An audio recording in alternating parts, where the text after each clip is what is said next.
Welcome to another edition of AUVSI's Weekend Roundup, where we point out some stories from the week you might have missed. This is our social distancing edition. Nobody around. Be sure to stay safe. Number one for me, researchers at the Queensland University of Technology are using drones and infrared to track koalas and make sure that they survive the recent brush fires. Back when that was all we had to worry about. It was developed to track koalas, and it uses AI technology, and they may expand it to try to find other types of animals as well.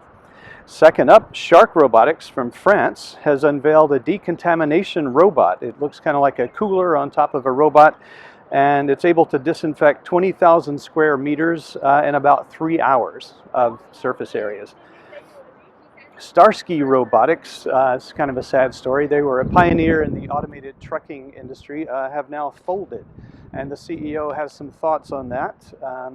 He blames the problem on results-hungry investors, troubles with getting the AI to work, and the mere fact that safety isn't sexy, although it is required.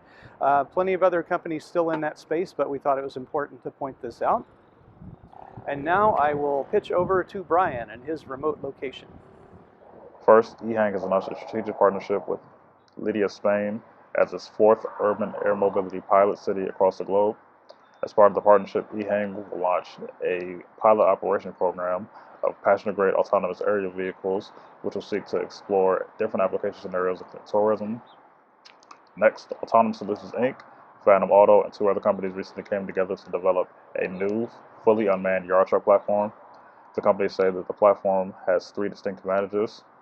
It is vehicle agnostic, so customers can work with their existing fleet and preferred yard truck brand. It is hardware agnostic and easy to integrate, which allows customers to use the solution while overhauling their vehicle hardware architecture, and it requires no modifications to trailers in order to obtain airline connections. Last but not least, Ford has released its Ford Autonomous Vehicle Dataset, which contains data collected from its autonomous vehicles and the greater Detroit area. The dataset can be used to improve the robustness of self-driving cars in urban environments. That's all the news I have for you this week. Look forward to bringing you more news next week. Okay, back to me. One final thing on a lighter note, the Southern California Drone Film Festival announced that it is going to be taking entries, and that will be held October 3rd, hopefully, following on from similar contests in New York City and Boston. So get your footage ready. Wash your hands, stay safe, and we will see you next week.